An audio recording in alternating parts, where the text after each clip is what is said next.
Early one morning, my front door shook. My son Rodrigo stood outside with a sledgehammer, his wife Tatiana screaming my name. I'd changed every lock the night before. Then a voice behind me said, "Let me handle it." My attorney, Arthur Bernard, had come in through the back door, just as I'd asked. When the door opened and they saw him standing there, the hammer slipped from Rodrigo's hand. 3 months earlier, they'd shown up saying they'd lost their apartment and needed to stay just a few months. I said yes without hesitation. My house had been too empty since my husband Ernest died, but slowly, Tatiana began erasing me from my own home.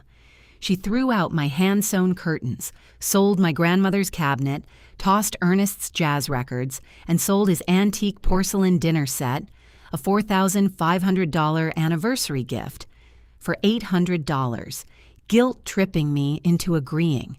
When I protested, Rodrigo called me selfish and said I was stuck in the past. Then Tatiana faked cancer symptoms to get $12,000 from me for treatment, money she used for a nose job instead.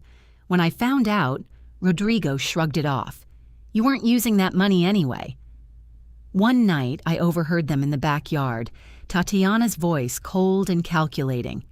"In a few months, we'll get her to sign the house over, then put her in a cheap nursing home and sell it. $400,000 is enough for that Manhattan apartment." Rodrigo agreed. "Mom's lived long enough. We deserve this house." That was the night the old Nicole died. I remembered Ernest's dying words. "Don't let yourself become a victim. Fight back, even against your own blood."